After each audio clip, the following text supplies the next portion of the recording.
Hey everybody, Elizabeth Nader back with you. The Nader Narrative on Jersey First TV. So listen, New Jersey, for those of us who have a more conservative bent or even libertarian, those of us that want to see more freedom in this state, it's been a tough couple of years. It's been a tough decade, but especially the past 2 to 3 years in New Jersey with a lot coming out of Trenton that's just been hard to deal with. And so you wonder, don't you, what is the future of New Jersey? What is the fate of New Jersey? If you're truly someone who believes in individual freedoms, if someone who has more of a conservative view of how government should operate and how people should be given their freedoms, it's hard sometimes to look at New Jersey and say, hey, what's the future? But the good news, and you know, this is an optimistic program, the good news is there are a lot of people fighting hard to make sure that we can reestablish New Jersey as the great state that it used to be. And that's going to take some work, but we can do it. And to that end, I want you guys to meet today Ross Connolly from Americans for Prosperity. Ross, thank you for coming on Jersey First TV. Yeah, thanks so much for having me, Elizabeth. We're going to hear all about AFP, Americans for Prosperity, about you, what you do, and we're going to inject some hope into the people of New Jersey, because the truth is, I think change is coming.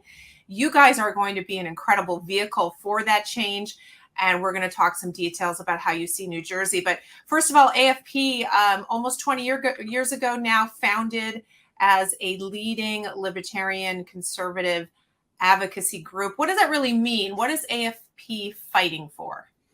So we at Americans for Prosperity, we're the largest conservative organization in the country, and we really focus on bottom-up solutions. So bringing solutions from communities all the way up to the State House and to Congress. So often what we see now today is that the solutions come down from on high, they're one size fits all, and it basically helps nobody. So we focus on establishing grassroots networks throughout the country to really empower the individual to make the biggest difference that they can, to really reignite the American dream. That is our entire focus right now.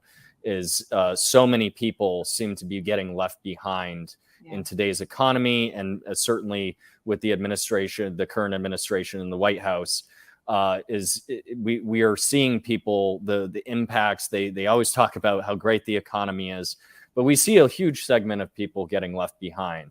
And that's because the opportunity out there just is standing in the way. There's regulations, there's government policies standing in the way of the opportunity of the average American or New Jerseyan to realize that their full potential. And you talk about the American dream, and it means something a little different to everyone, but I think to a large degree we can all agree that it has a lot of freedom in it. It has a lot of self-determination, individualism, meaning within the bounds of morality and laws, you can pursue what you need to. Is it fair to call AFP a libertarian and conservative advocacy group? And what does that mean to you? How do you define that? So we're definitely, I'd say, conservatarian, where we are certainly focused on our bread and butter issues. As you mentioned, AFP was started over 20 years ago. And we really focused on, when I started with AFP, I should mention, I started with AFP in our New Jersey state chapter back in 2013.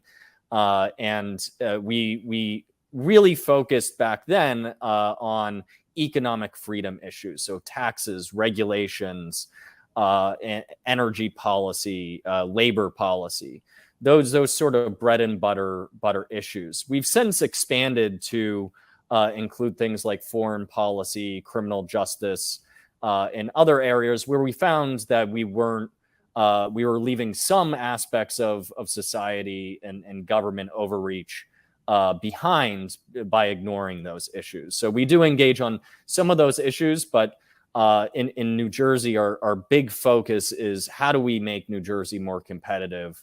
How do we turn the tide on the economy side of issues? So that's our primary focus in New Jersey, is those economic freedom type issues. Well, that's a big job in New Jersey. I mean, that's a huge issue for us, right? Affordability. You are actually you're the regional state director for the Northeast. So you're a Northeast guy. You said you spent time in New Jersey. You're from the Northeast.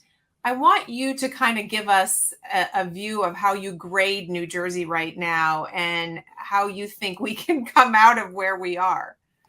Sure, it's an interesting situation across the Northeast. I live in the great free state of New Hampshire. I'm from here, and after spending time in New Jersey, I came back home to New Hampshire and helped lead our state chapter here for the past 10 years. Over those 10 years, we saw New Hampshire go from ranked in the 40s for business taxes. We had a lot of problems, a lot of the similar problems that you'll see in New Jersey today, probably not as exacerbated. We had much smaller population, but a lot of the same issues. And we spent 10 years implementing a strategy that we at AFP really were committed to long term. And we're able to turn New Hampshire in a direction where we're ranked as the freest state in the country now consistently. Wow. And have some of the lowest taxes. Flip side, in New Jersey and really across the Northeast, across all my states, I found a similar theme, which is competitiveness and falling behind the pack. Yeah. So if states like New Jersey want to compete with states like New Hampshire, you have to adopt similar policies. You have to lower the size of government. You have to lower the impact on people's pocketbooks that they're experiencing on a daily basis. So, I think New Jersey is in a very good place where the people in this state have really woken up to the fact that they cannot continue down this road. Yeah. Something has to be done. To have the fastest GDP growth in the country like we have in New Hampshire, you have to lower business taxes. You have to lower regulations. You have to be more competitive across the board to attract people and businesses to your state.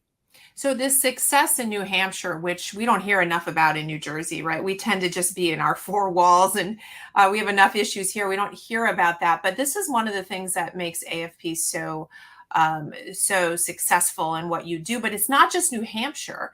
You guys have a history of standing up and pushing back. And really a lot of that came from the Obama era. And when I talked in the beginning about there are people coming, there are people here to help, people that know what they're doing. I want you to talk a little bit about what AFP achieved during the Obama presidency, because this was sort of the start to a faster slide towards losing some of our freedoms and economic policy that really wasn't for the individual. So talk a little bit about what AFP achieved during that time. Yeah, and you're exactly correct. During 2009, 2010 is when AFP really became a national force in politics. And that really was established by the grassroots, the Tea Party movement, and people standing up against things like Obamacare and the tax increases and regulatory growth that we saw during the Obama era. So coming through that, we really built up a giant grassroots network, millions of people across the country that took action during those times. But we kept them active. One of the things that sets AFP apart from other groups and certainly from political parties is that we have permanent grassroots infrastructure. We go in, when we go into a place, we invest in a place, we are there for the long term. Like I mentioned, we used to have a state chapter in New Jersey, but since 2010, we have been steadily growing. We have a state chapter model where we have permanent offices, full-time staff in about 37 states across the country. And then there's me. I cover the whole Northeast. However, our plan long term, we are investing in these places because we found if we do not play, in blue, quote unquote, blue states, I don't consider them completely blue states, certainly New Jersey. Nor do I. But if we invest and we can get that message out to a huge population, we can start to turn the tide and get people off the couch. I always say the biggest opponent for us to getting people out to vote is not the opponent or a political ad. It is the couch. So it is the couch. And it's a lack of hope too, Ross. It's the idea that, hey, this is too big. We can't fix this. There are a lot of people leaving New Jersey. As you well know, the stats show that I think we're one of the top states for bleeding people. And they just feel like, listen, there's no hope. It's too far gone.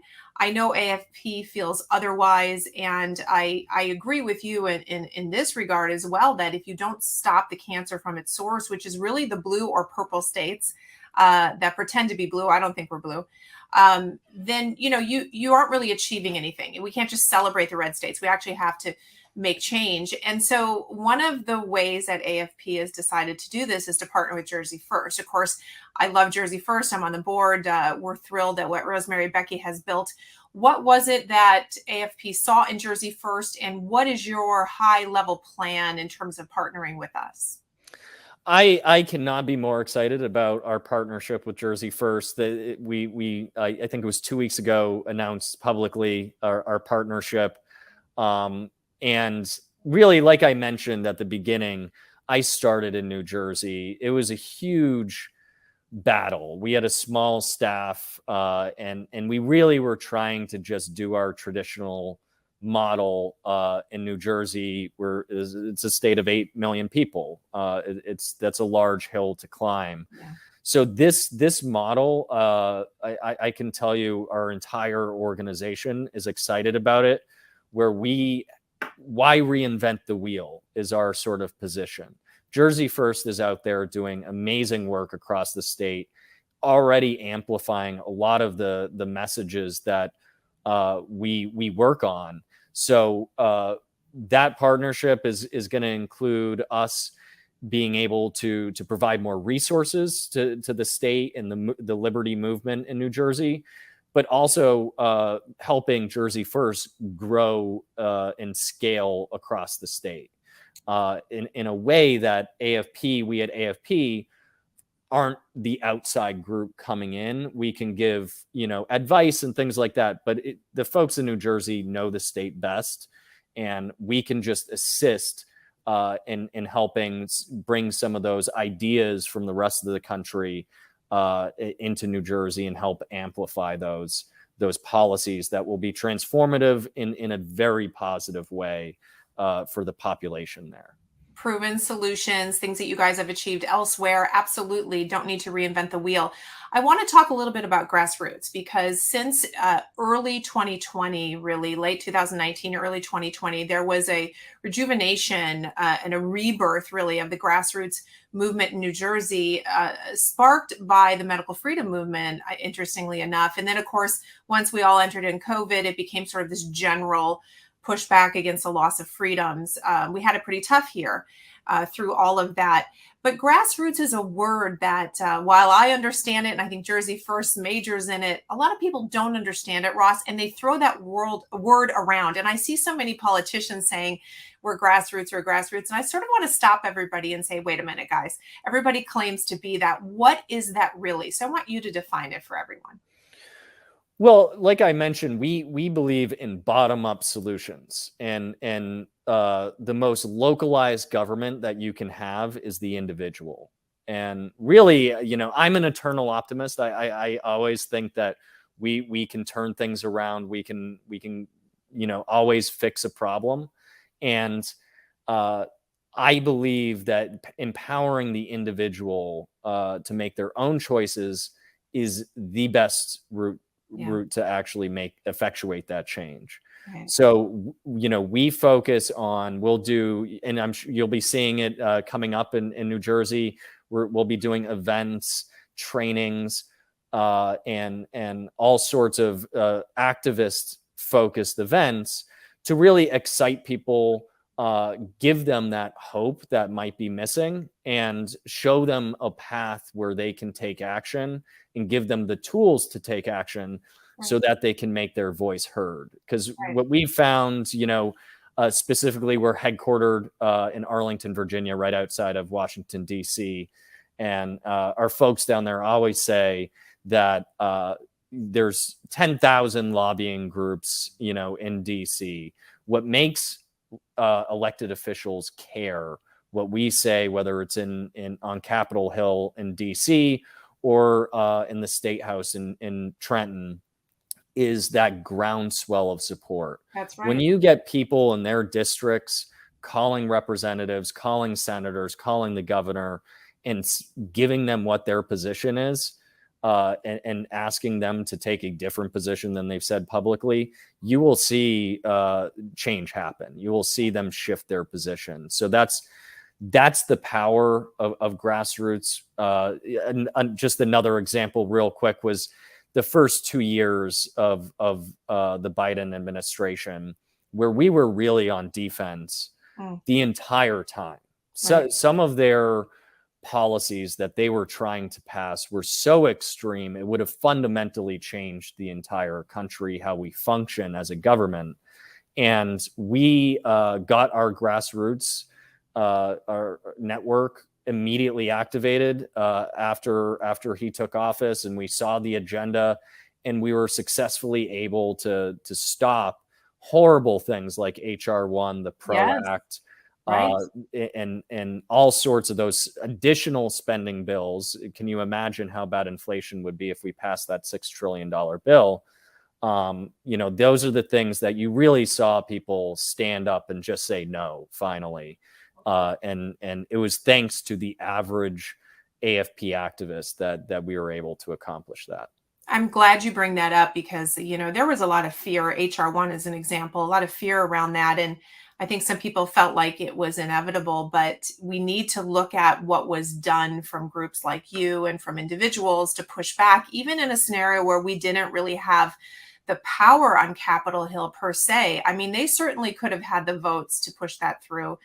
And, that would have, our democracy, as they love to say, our republic was teetering right there in terms of at least our election system with HR1. So, Ross, whether freedom is in power or not, you have to stay a watchdog. You have to stay really all the time watching to see what's going on, because it's not just a party issue, is it? It's more of a philosophy ensuring that freedoms are protected at every level.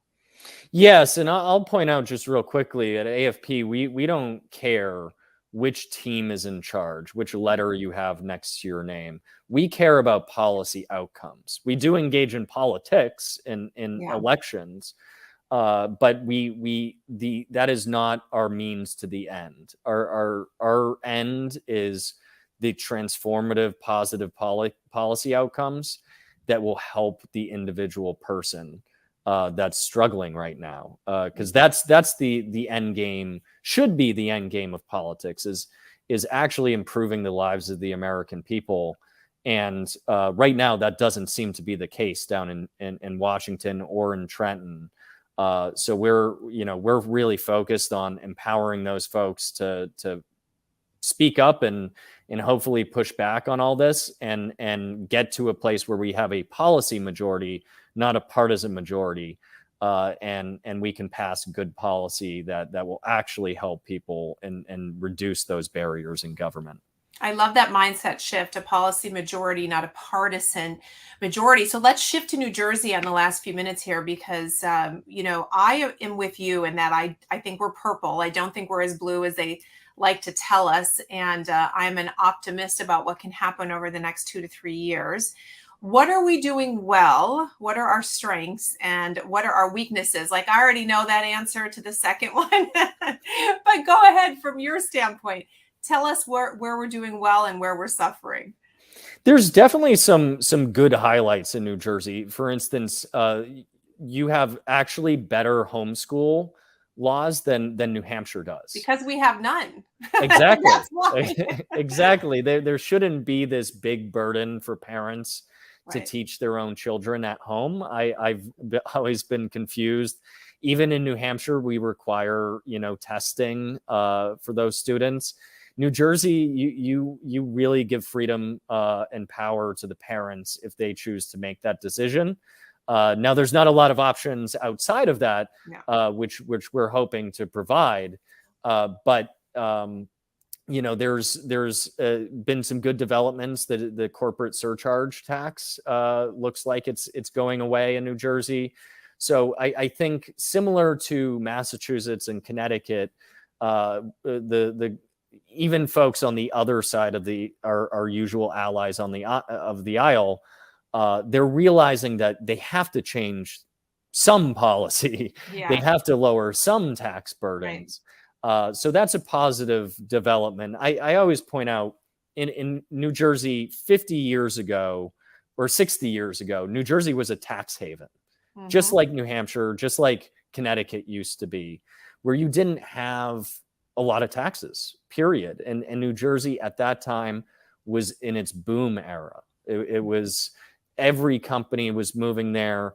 You had huge amounts of immigration coming in and people coming to work in New Jersey. Today, it's the exact opposite. You have some of the highest outbound migration in the country, both of individuals and of companies. It's not rocket science. Look to Florida, look to Texas, look to New Hampshire, Tennessee, the Carolinas. All those states have one thing in common. They are completely focused on making their state as competitive as possible and as easy to do business as possible, because they realized if you lower taxes, if you lower regulations, if you are welcoming to businesses to your state, then they will come, they will provide jobs, and it will be a groundswell of well-being for your residents. So that's, I think, has to be the focus in New Jersey, is that competitiveness piece. Yeah. But also on the education front, tweaking some things that can provide more options than just homeschooling. And I'll mention just really quick, if you are interested in education freedom issues, what we can do in New Jersey to increase those options. On August 16th from 6 to 8 p.m. At the Jersey Girl Brewing in Mount Olive, we're going to have a policy forum on education with Jersey First. So stop on by there if you can join. Well, this is part of what organizations like Jersey First and AFP have to do, which is you're advocating for policy, but it's a lot of education, especially if you've been stuck in a state like New Jersey, that if you sort of forget 20 years ago, you don't even realize that other states are living so free in certain areas. You couldn't begin to understand, for example, Arizona's school choice system. It's just so broad and intricate, and we really have next to nothing. And so there's education of what is possible, what other states have done, best practices. And that requires organizations like yours and ours to reach people and begin to inspire them that all of this is possible. So education is a huge piece of it. Getting people off the couch, which I love how you say that, is super important. And I think, Ross, that shows up in elections in terms of participation, because if you feel that there's hope, if you understand what you're fighting for and asking people you elect at every level to fight for, then you're willing to vote because you actually think it might make a difference. So as we wrap up, and we're going to do more of these as we continue our partnership, and we're just so excited at the change that's going to happen in New Jersey. Ross, give everybody sort of that last shot in the arm about what's possible in New Jersey and what steps they can take right now. I have enormous hope for New Jersey. Just being on the ground there, having lived there and now coming back 10 years later, just seeing the change over 10 years. I think the government response to COVID in New Jersey really woke up a sleeping, sort of giant of people, and it got people very angry, but also got people involved. And I think now is the time. I always joke with people that if you're not motivated to get involved now over the past 3 years, I don't know what's going to get you involved. Right. But if you're looking for a place to put your action and your efforts and your activism, please come to Jersey First, come to AFP, and we can help direct your focus to effectuating those good changes, because change is in the air in New Jersey, and it's happening. You saw the start of it, I think, in the last election cycle there. Really close governor's race, flipping some really high-profile legislature seats, assembly seats. So that it can happen. It just might take a little while, but keep that hope and keep that vision for the future. What do you want to see from New Jersey? And I think what you want to see is a shrinking of the impact that government has on people, and the uplifting of the individual, giving power back to communities, back to people and parents is what everyone's looking for. Absolutely. So we hold that. Yep, go ahead. I'll just leave you real quick with, if you want to learn more, please visit americansforprosperity.org. You can see all the issues that we engage on at the federal and state level. We hold that vision with you guys. The partnership is incredible. I think the timing is divine, because I agree with you. We've made some incredible progress, and people sometimes need to be reminded that it's not just at the top level election. We have made incredible progress in the school boards, in city council, politics being local, and seeing people finally saying, I've had enough, I'm going to run for school board. Hundreds and hundreds of like-minded individuals winning those races, and we continue to support them, year after year. So there's a huge tide of change, and it's common sense change, and it's about freedom. So we are digging in, Ross, with you. We appreciate you guys. Lots more to come, but everybody listening, there's so much hope. And someday, not too far in the future, you'll be able to tell your relatives and your friends that left New Jersey, hey guys, you were wrong. We made it work. Ross, thank you so much. Thanks so much, Elizabeth. We'll talk to you soon. And to my audience, guys, we'll see you in 2 weeks.